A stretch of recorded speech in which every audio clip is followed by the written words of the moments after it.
If you want to open that window, Yours? yeah, Do you put a brick or something? there's a wedge. aluminum wedge you put in it. Good morning. This is 9:30 in the morning on June the 4th, 6th. And the Board of County Commissioners, Richland County. I'm here with fellow Commissioners Mears and Vero, and Stacy Crawl, our clerk, Andrew Keller, administrator. Anybody online? Both Al and Carl are on the. Al Lawrence from the News Journal and Carl Hunnell from Richland Source are online. And let's start with other. Can I get a motion to certify the record of proceedings for June the 4th? So moved. I actually would probably make amendment. At tape 01.41, we're talking about the public defender. It says the current reimbursement rate has been at 85%. Commissioner Vero stated he sent the letter to the local bar association. Did I say that or did I say I sent him an email? Keep him, I just verifying. So let me not. I thought you sent the letter. Then no amendment. I apologize. I'll second that. Sent memo. That's correct. And play Office Space memo.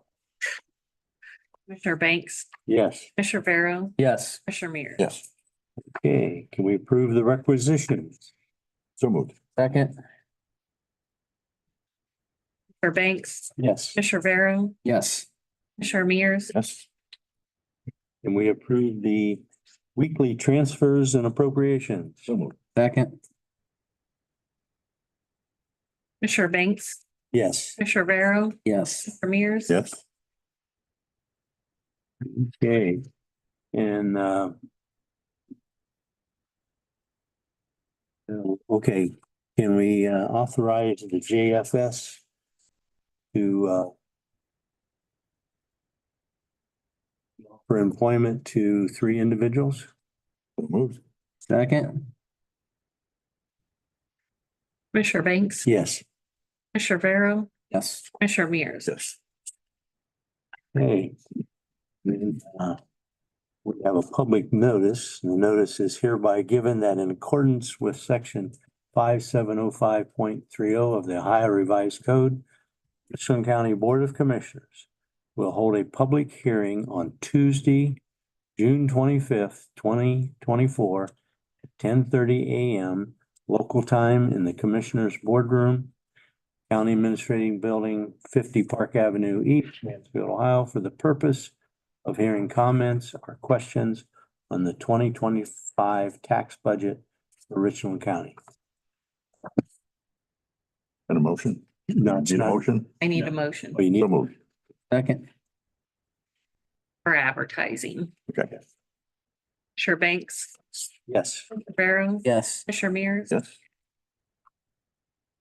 And can we get a motion to approve the monthly delinquent sewer bills? Oh, yes. So moved. Second.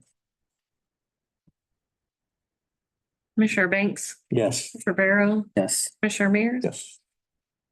Okay. Any other till from anybody? Not for me. Okay, hearing. No, I do, Daryl. Carl likes it when we all talk at the same time. So if you could please do that more often, all of us, especially when Carl's here, if we can all talk at the same time, he really likes that. Poor Tony still got his feelings hurt from Land Bank. Media scolding elected officials. What does he work for? CNN? I'm just trying to protect the public's right to know, and if you're all talking at once with 8 side conversations, there's no way accurate reflection can be found in minutes of what you're discussing. And you're making me do this again. Always good to talk to you, Carl. It is 9:34 and we will stand in recess unless do you have any questions on what we've done so far? Al?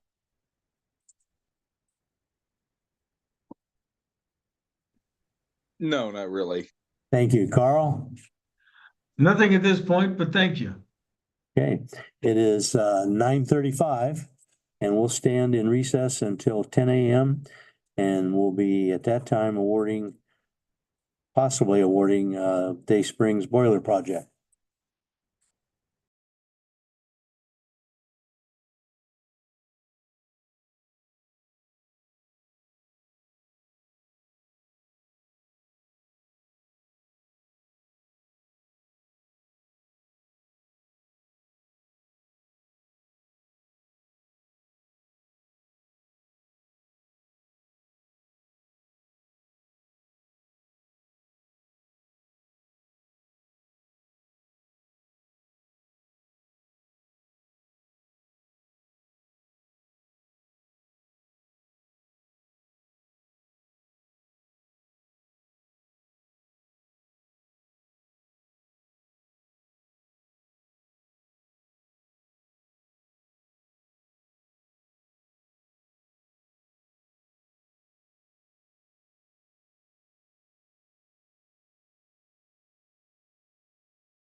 Get those, take them back.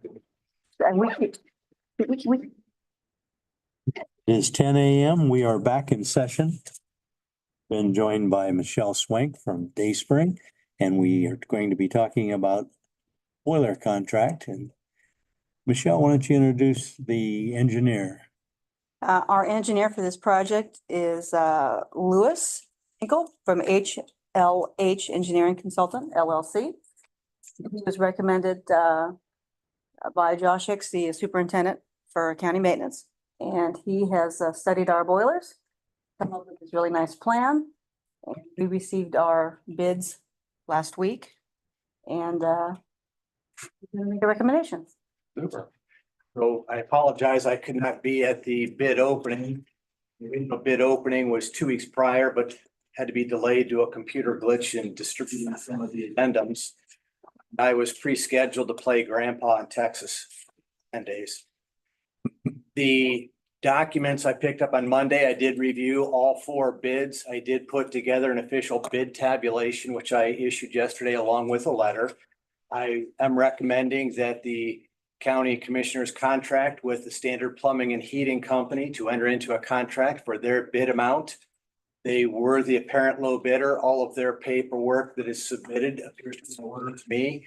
They were slightly over my estimate, but they are within the allowable amount by the Ohio Revised Code. And it's my understanding the funds are available. So I am recommending that Standard Plumbing and Heating be retained for the project. And I think I read in your letter, you were going to recommend them to do some maintenance along the way also. Did I not read that? I don't think so. Yeah. Maybe I was having a conversation with Josh. Guys, with Josh. I would recommend them if it's amenable to Dayspring in the county. They're a very fine contract. Anyone have any questions? I'll make a motion to approve. Second. Commissioner Banks, Yes. Commissioner Vero, Yes. Commissioner Mears. Okay, we will have some media. Greg? Greg, What's your name again? Lewis. Lewis. So I guess talk about the size of this boiler in the space that you're gonna be heating. Is it the entire Dayspring complex or is it just a certain area? No, it's the entire complex. Currently, there are 2 boilers that are probably 30+ years old. The only thing we're really changing is we'll be taking those 2 boilers out, old technology, less efficient, putting 3 boilers in place those. The physical size of them will be smaller. They'll connect up to the existing heating system. So the tenants really will have no awareness that anything is different. The only reason we're using 3 instead of 2 is in a facility like this, you need to consider backup. So when you have 2 boilers, each boiler is sized for about 66% of the load. And the idea is if one boiler fails, you can maintain the building till you get it fixed, but it may not be real comfortable. With modern boilers being smaller, we put in 3 boilers. 2 boilers will handle the whole building. And the 3rd is a backup. So if you lose a boiler, you still have 2 to carry the entire building. The second thing is these boilers have a 10-to-1 turn down ratio, so they can operate at 1/10 of their capacity. So as the heating changes, these boilers can very closely match the need. The old boilers had 2 stages.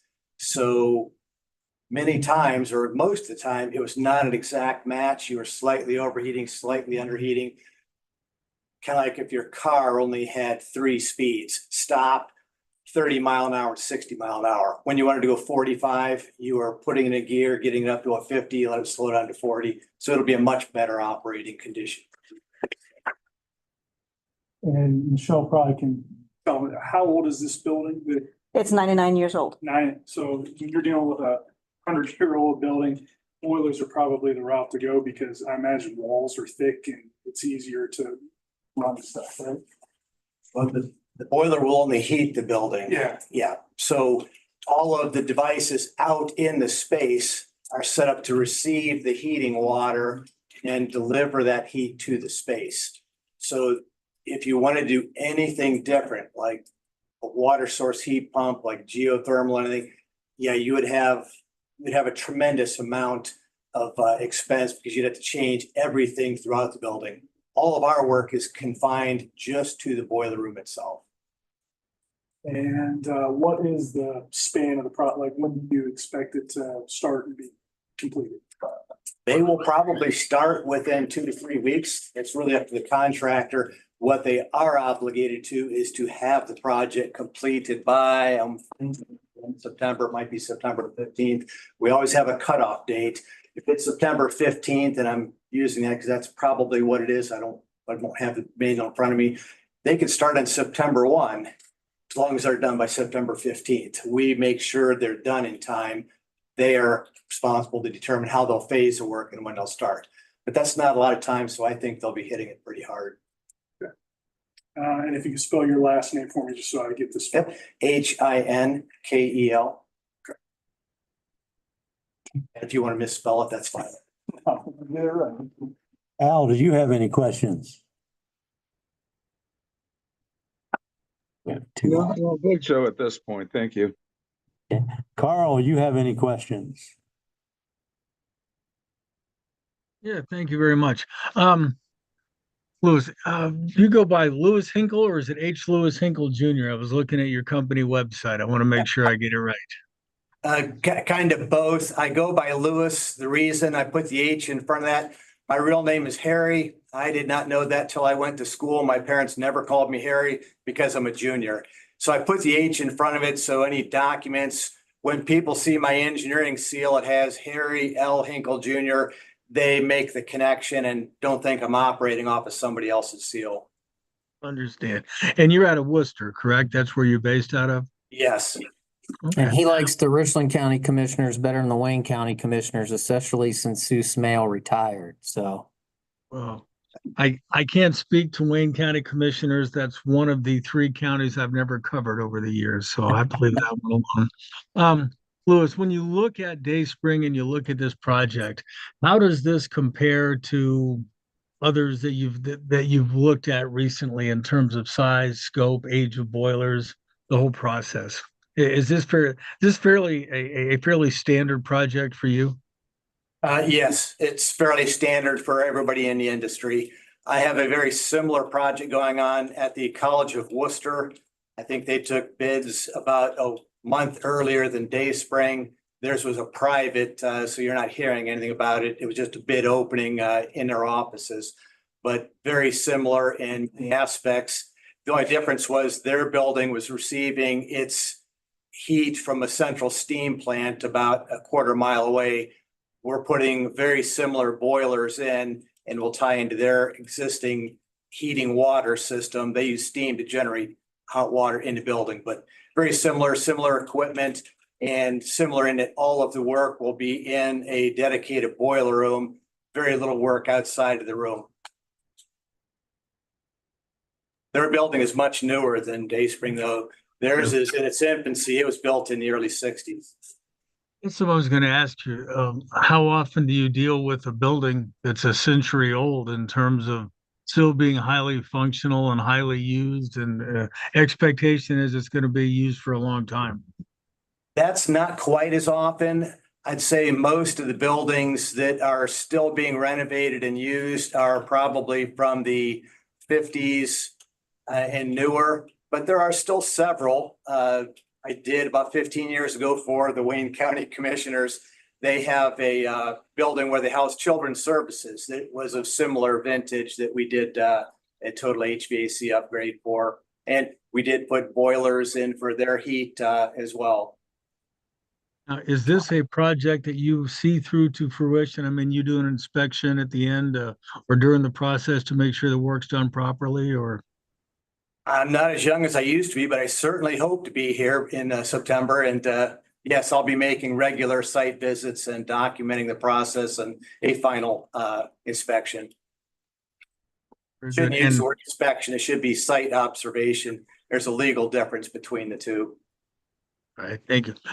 Michelle, you've hired a very experienced person here. What's the contract with Mr. Hinkle, and where those funds come from? The funds are coming out of the Dayspring budget as we were preparing for this boiler project for the last few years. And I don't have the amount of the contract in my head. The commissioners okayed it in a previous meeting, at least a few months ago. And if you would like, I can email you the amount when I get back to Dayspring. Yeah, if you would, I'll double check. I probably did a story at the time, but it would just be a good reminder. That's all I had, guys. Thank you very much. Anything else, gentlemen? Okay, we will stay, it's 10:10. We will stand in recess until 10:30 in department head meeting. 10:15, we have Ken Arthur. 10:15, Ken Arthur.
Carl may have questions.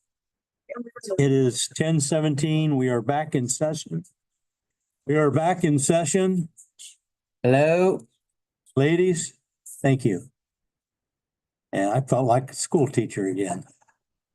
We've been joined by Ken Arthur from our building department. And Ken, why are you here? I'm here because Steve is out of the country. He's the director. And it's the last meeting, and so we felt it was important that we be here. I am here specifically at this time to talk about a residential appeals board. So the state of Ohio requires a residential appeals board.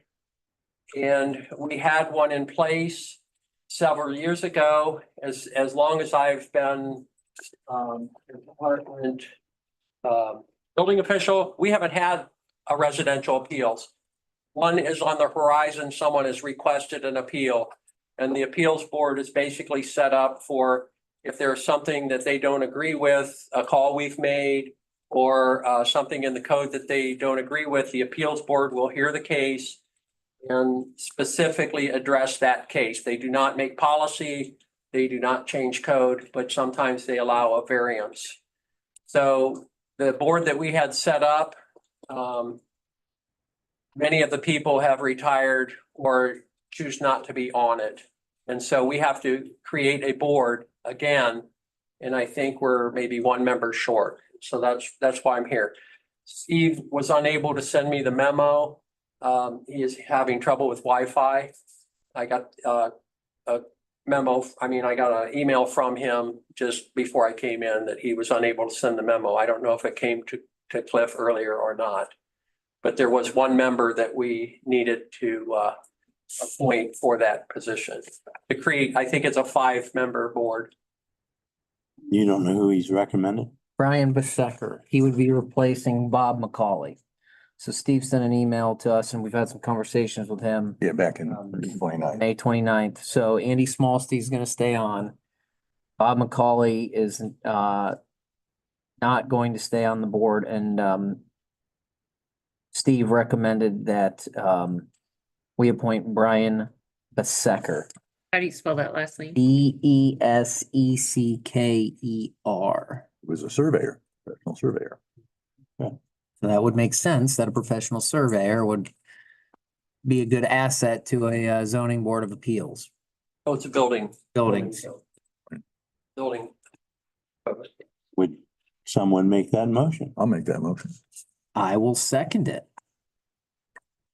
Banks? Yes. Commissioner Barrow? Yes. Commissioner Mears? Yes. Okay, Carl, do you have any questions? No, sir. He said no. Al, do you have any questions? No, I don't. Thank you. Okay, and we will stand in recess until it's 10:21. Stand in recess till 10:30 for the department heads meeting.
Good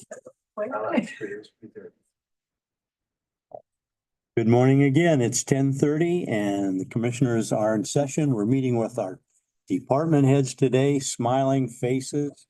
And glad you're all here. Michelle, I'm gonna pick on you first and we'll just kind of go around the room. Michelle Swank and everybody introduce yourselves. When you give your report, introduce yourself, what department you're with, your name and department. Michelle Swank, I'm the director of Dayspring, the Richland County Home. And we were here earlier for a different portion of this meeting to talk about our boiler project. So that is one of the largest things happening at Dayspring right now. We're going to be replacing our boilers that were installed sometime in the 80s. The low bid was to Standard Plumbing, and they have been awarded that contract today. And we are hoping to have our boilers in place before our winter comes. So we're hoping to have them in there around September sometime, so they can be tested and we're ready to go. As odd as it sounds, the residents ask me every day, where are we on the boiler project? And they were very excited to see that it was reported in the news media, because, you know, it's not enough to come and knock on my door and say, hey, do you got that done yet? Working on it.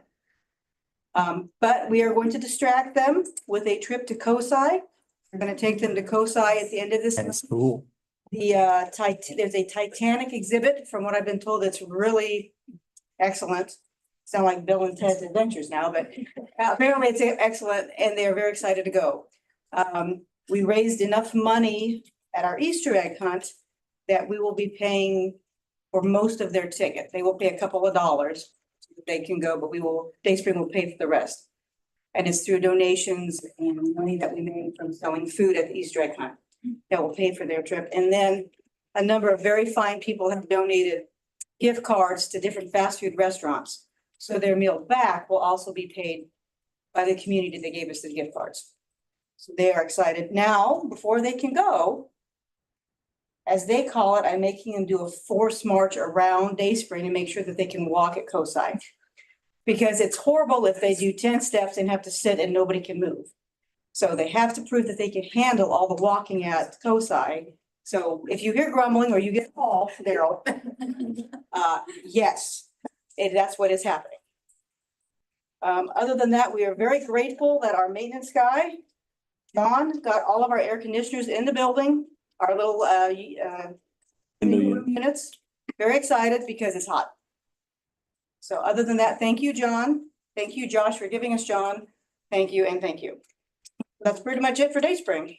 I'm happy to say that when you brought a bus in of your residents to eat in the local restaurants, I had the opportunity to talk to several of them. Not one of them mentioned the boilers Well, or any other complaint. well, good. Well, give them time. Yeah. And okay, well, thank you very much.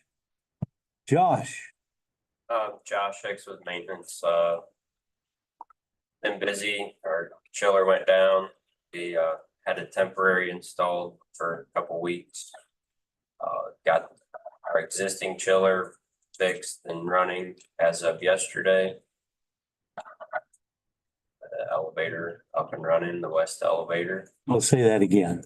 got the west elevator up and running. Thank you.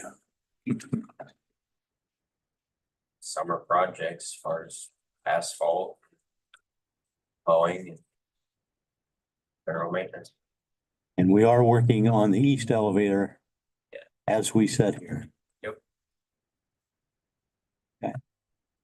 Andrew, My involvements. I think I've had my hands in all of the things that'll probably be discussed today at different levels, so just a lot of contracts, a lot of policy matters, personnel matters, been a busy quarter. And I'll defer to other department heads for the specifics on the projects. that's your cue. Kelly Christensen, HR Director of the board, and as Andrew said, the first thing on my list, not to sound like a broken record, we are continuing to work on the policy manual project. We are now meeting weekly, and tomorrow as a matter of fact, we're on a fast track to wrap this project up. It's been a long time coming, and it's been a little frustrating, but we're getting there. We're very, very close. I'm a little sad, Michelle, that you didn't mention as a highlight, contract negotiations, but I do apologize. Kelly is incredible and wonderful. no, not that, but. It's true. It's very true. Thank you. We settled her contract and that means I only have 6 left this year. Finished up. Josh is up next, as well as the clerk of courts, and then they both have 9/30 expiration dates. And then sheriff's 4 contracts will be after that, 12/31 expiration. So that should keep me busy the rest of the year. And then a few things to mention to everyone, just to keep on your radar. The annual Corsa training is October 16th, 9:30. I've already gotten memos about it, so I'm sure it's on your calendar, but I just like to remind everyone. They'll be held at the fairgrounds this year, my understanding. And if Jenny hasn't sent it out yet, you can expect to see from her very soon a memo that outlines one of our requirements as part of the Corsa Loss Patrol Incentive Program for this year, and that is that they want supervisors and management level folks to do additional training on Corsa University. So Jenny, bless her heart, went through and watched a bunch of the training materials that are on Corsa University to kind of tailor to each department what she thought would be appropriate or beneficial. And she compiled that in a nice list that will be coming out along with the deadline to get that training in. So, for our departments, it's mandatory because we all work for the board. Other elected officials are encouraged to meet the requirement as well. Because if everyone doesn't do it, we don't get the full credit. And what the credit amounts to is a discount on our premium. It's a large premium, so every cent counts. That's all I have. Missy Houghton, dog warden. We currently have 119 dogs at the shelter, so we are back up in our numbers. But we have a lot of fundraising projects that we have going on. We have volunteers have taken it upon themselves to upgrade a bank of kennels that we have because we are housing larger dogs there than we did previously. So we wanted something a little bit more spacious. They have raised to date $22,000 for it, and we're just looking for an additional $2,000 to $3,000 to cover the shipping for it.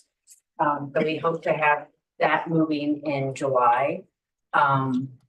We are going to build 2 additional play yards so that we can start having play groups with the dogs, which will improve their behavior and everything like that, which we hope will, make the adoptions move quicker because the dogs will be behaving better.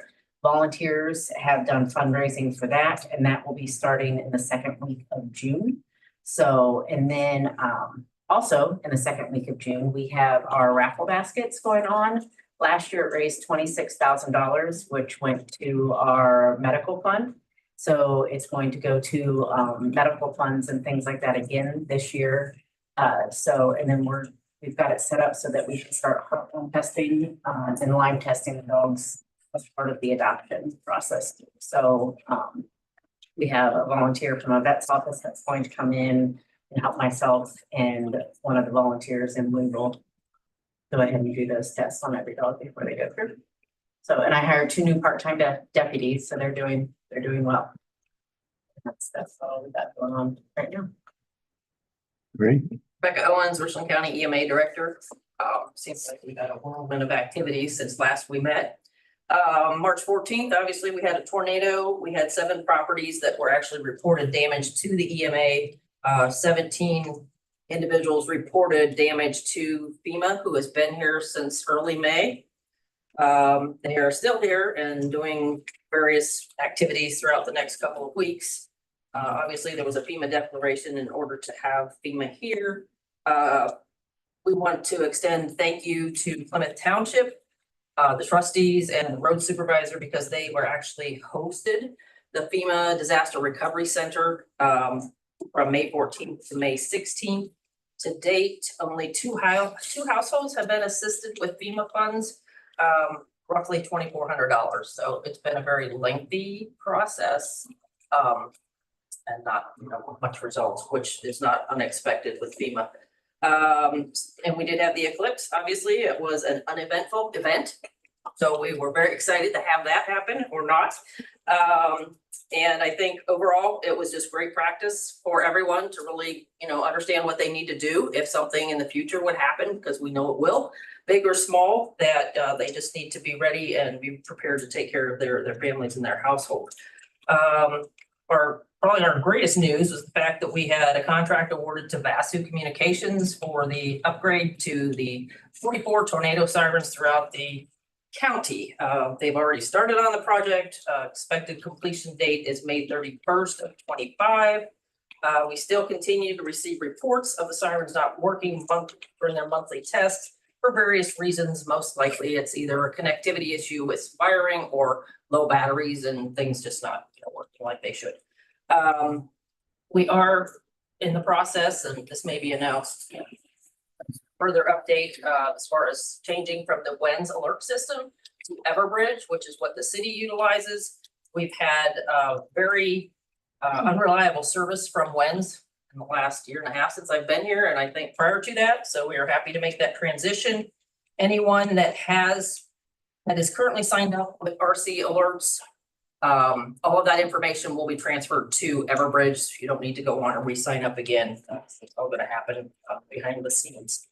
We have a full-scale exercise scheduled for September 17th. That will be out on the prison grounds. Both Nancy and Ricky are participating in that. It will involve a train car carrying a hazardous chemical, because this is a hazmat exercise. So all of our community partners will be there in their full gear and with their vehicles and everything, and just having a big production of that.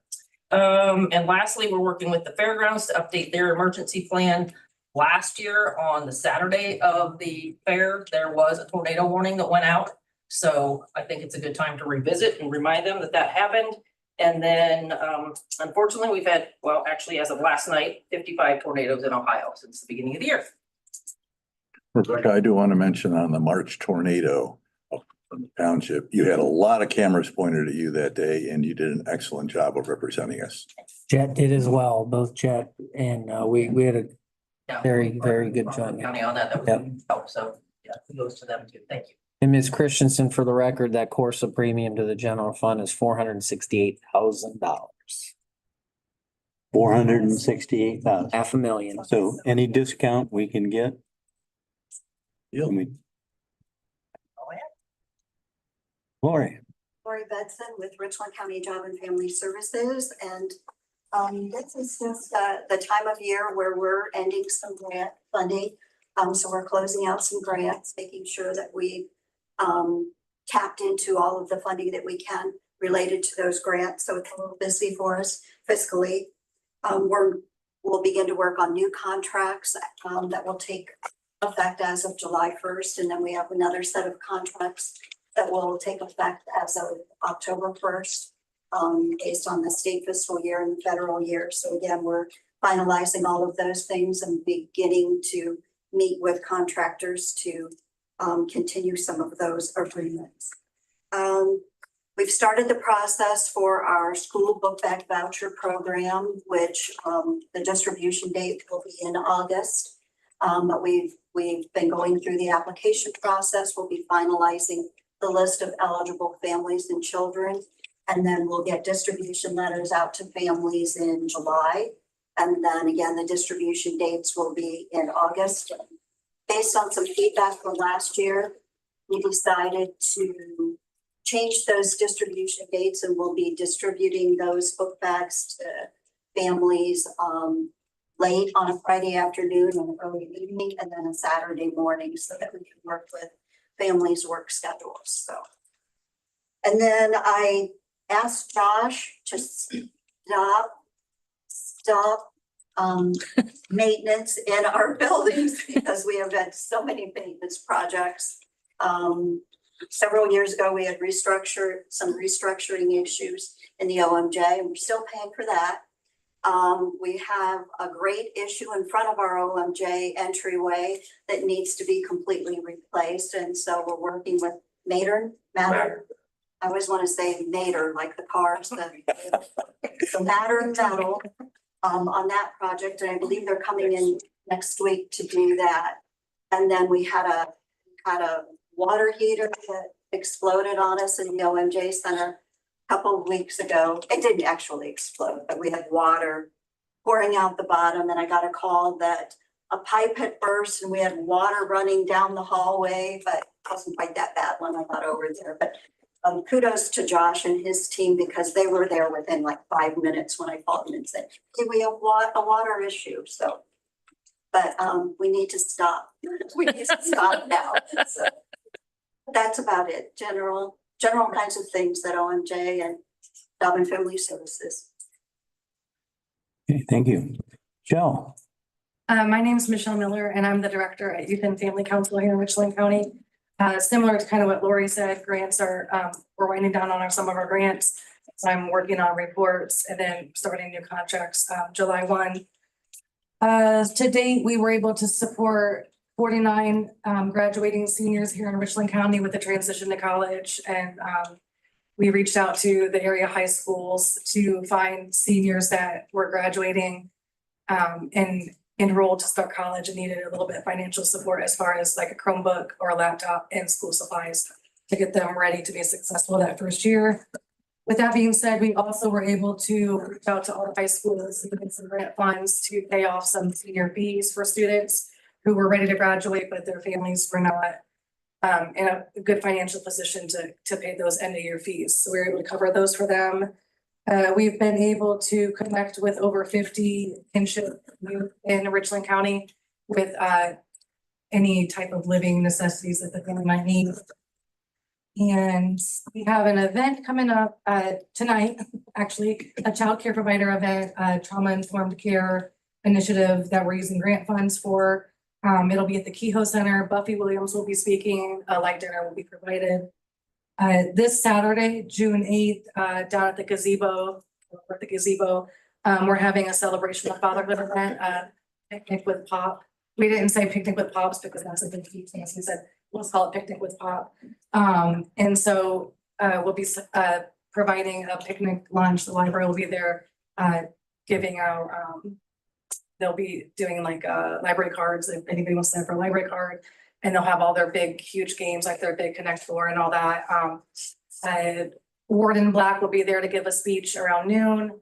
And Tiger Boxing Academy has volunteered some of their time to come and do a presentation. So that should be a good event over at the gazebo. June 18th is going to be our first stroller social, and it'll be at Marshall Park at 10 a.m. This event is, we kind of created this event through our prenatal to 5 committee with Youth and Family Council. And we're looking forward to just meeting with different families in Richland County. We'll meet up for a walk in Marshall Park, and then we'll end at the splash pad, and the families can hang out and communicate. Meet other kids for play dates or however that looks like. Also, one more thing I want to make a note of. We received about $7,800, $7,812.50 to be exact, from the state of Ohio to initiate a youth advisory council. We actually yesterday had our first work group for that, just to kind of determine how that's going to look here in Richland County, what kind of criteria is going to be put forth for that effort. And so I look forward to bringing that into light here. We're hoping to have that ready to go starting in August. So other than that, just all the regular duties as well. So Okay, thank you. Ken, you're up. Ken Arthur, Richland County Building Department. Our department head is on vacation this week. There are several bullet points. Number one, debt is stable. We won't be backfilling the clerk or plans examiner slot that was previously posted at this time. Steve, the director, has assumed the bulk of plan review duties along with continued support and review from myself. We had a presentation last week for permitting software that will coordinate departments, streamline the submittal requirements across the offices, and automate some functions for all of us. We're waiting on a formal proposal to discuss and move forward. We are pushing electronic approvals, which is keeping things moving through the office. Customers seem to like electronic plans, and we've had about a 25% increase in electronic and coordinated decrease in paper plan submittal. The permit software will hopefully streamline and automate some of the processes too. Revenue is down as expected. We are about 40% of our estimated revenue for the year. Expenses are difficult to cut. Personnel makes up a large portion of our budget. And we've already not backfilled the 2 positions that I mentioned earlier. Other expenses such as gas and repairs are a rather small portion of the budget. We will see a slight decrease, but they're only about 2% of our budget at most. We should have a better picture around mid-July as a typical revenue spike around the end of the second quarter. We're working with some coordination on Mansfield's building department, which may bring in some additional revenue. Not a major source of activity or revenue, but both will be affected. And that is primarily doing some of their plan review, which they send out currently. The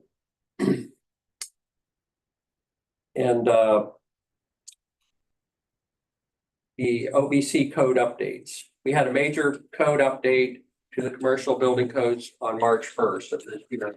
The department collectively logged around 100 hours of continuing education on the new code. Major code updates require most of our forms to be reviewed.